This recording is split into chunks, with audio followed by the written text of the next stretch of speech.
Okay, I'm going to demonstrate Lab 1. So what we are doing is we are creating a binary counter. Um, so I'll kind of walk through how you can do that in multisim.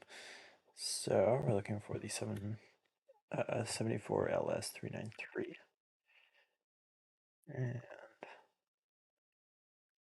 it's perfect. So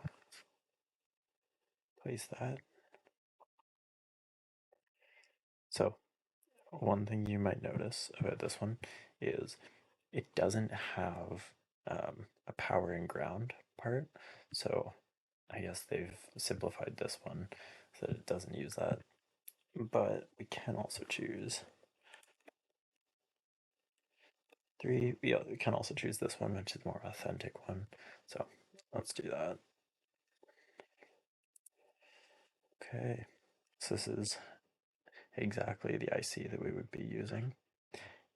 And so what this does is it takes an analog clock pulse and it basically counts whenever it's high, and then it will use its outputs to create a binary count. So if you hook LEDs up to it, it will represent binary numbers as the LEDs are illuminated. So what do we need next? So let's go with, start with AC voltage. Just rotate that. So this is going to be our input, so put that there. We're going to need some DC power to run the IC. Put that there. We'll need ground, of course. Can put that down here.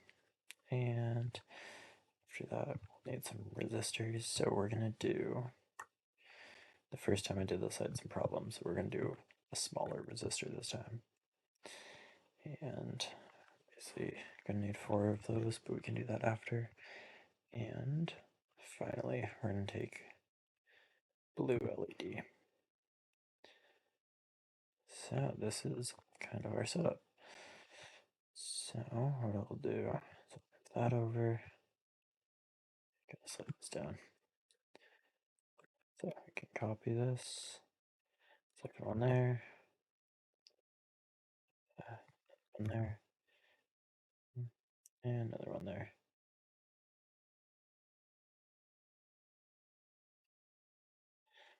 Okay. Yeah, I'm gonna just rotate that to get it out of the way.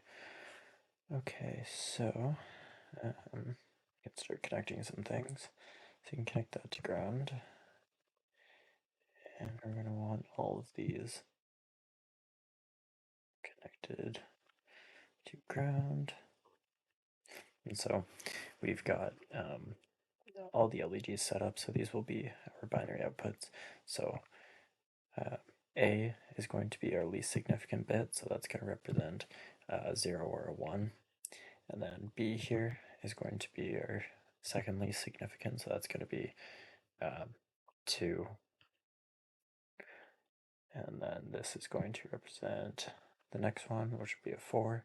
And then this final one is the most significant bit, which is an 8. Now I believe we take clear to ground.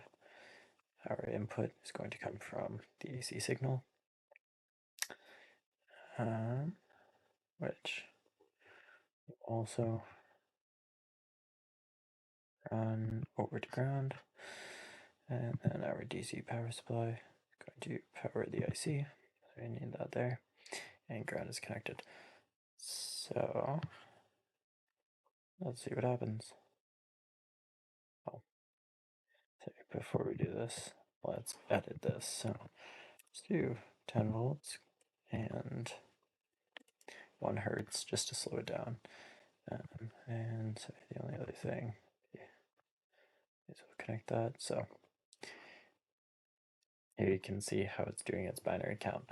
So we have the AC, as I mentioned, when it goes high, it's going to trigger that clock pulse within the binary counter.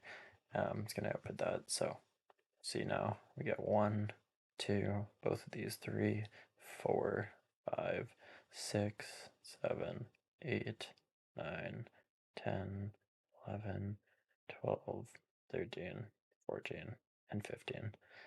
And so that's the most we can represent on it. So yeah, that kind of demonstrates how we can use the AC signal to generate those clock pulses and create a counter using that.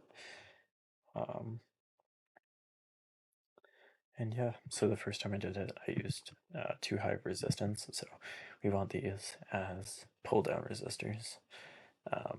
Or actually, I think these are current limiting resistors in their current configuration, because all they're doing is taking, as the power comes through here, passes through the LED, passes through resistor, and then straight to ground, so the common ground. So they are current limiting resistors, so these protect the LED from receiving too high of current. But if the LED is too high, it won't allow it to illuminate in this manner. So yeah, so that is everything for this lab. And so yeah, this is a DC signal coming here, so that will just be high pulse.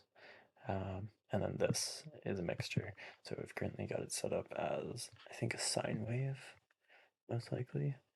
But you could set this up as sawtooth or square waveform.